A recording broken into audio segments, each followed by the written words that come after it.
नमस्कार, आप देख रहे हैं कुबेर संदेश और मैं आपके साथ तरलिन सलूजा। आइए आज हम बात करते नीमच की। नीमच से अमृतसर व्यास जाने वाले यात्रियों को करना पड़ रहा है भारी परेशानियों का सामना।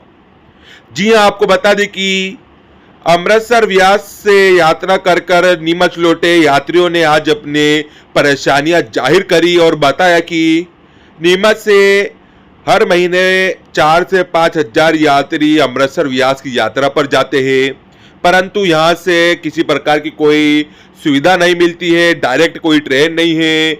हमें नीमच से अजमेर जाना पड़ता है, जहाँ पर हमें 4 से 5 घंटे की प्रतीक्षा करनी पड़ती है। उसके बाद अगली ट्रेन में बैठकर सफर करना पड़ता है, जो कि हमारे लिए बहुत ही परेशानियों का सामना करते हुए सब काम करने पड़ते हैं।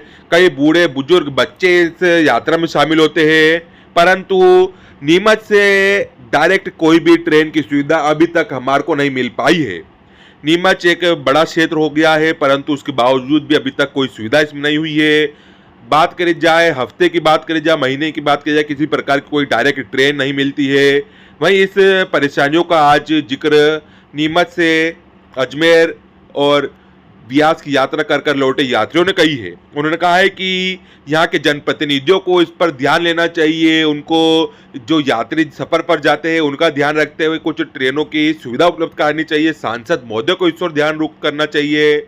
वहीं रेलवे के सलाहकार सदस्य भी आज मौके पर मौजूद रहे। उन्होंने भी कहा है कि किसी प्रकार का जनप्रतिनिधियों को कोई ध्यान नहीं है और रेलवे की कोई सुविधा नीमच वासियों को नहीं मिल पा रही है। आपको देखे पूरी खास खबर। आप लोग किस प्रकार की सुविधा आपको मिली या क्या परेशानी? नीमच के लोगों को अभी तक बहुत परेशानी मिली है। जब भी हम पंजाब जाते हैं तो हमारे को डायरेक्ट ट्रेन नहीं होने की वजह से किराया पैसा भी ज़्यादा लगता है, समय भी ज़्यादा लगता है। यहाँ से जैसे हम अजमेर जाते हैं, अजमेर 4 घंटे हमारे को बैठना पड़ता है, उसके बाद हमारे को आगे से ट्रेन मिलती है।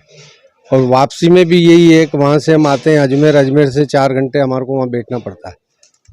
बच्चे भी हैं, बूढ़े भी रहते हैं, लेडीज़ भी परेशान होती है, वहाँ समय ज़्यादा। हम ये चाहते हैं कि भाई नीमच से यहाँ इंदौर से ब्यास यानी अमृतसर के लिए वाया नीमच रतलाम मंदसौर होती हुई सुविधा हमारे को मिल जाए। और ये हमारी मांग काफ़ी समय से है, क्योंकि हमारा लगभग यहाँ से यानी कि हर परिवार में से साल में 2 या 3 बार पंजाब जाता है।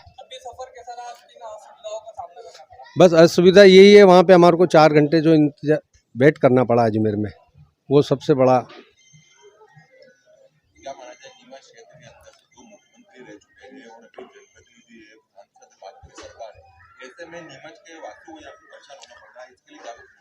हमने पहले भी यानी कि सांसद मीनाक्षी नटराजन उनको भी लिखित में दिया था और सुधीर जी गुप्ता को भी लिख के दिया है, 2-3 बार लिख के दिया है, लेकिन इस पे कभी भी अभी तक सुनवाई नहीं हुई। दिलीप सिंह परिहार विधायक जो नीमच से, उनको भी हमने कई बार इस ओर अवगत कराया है।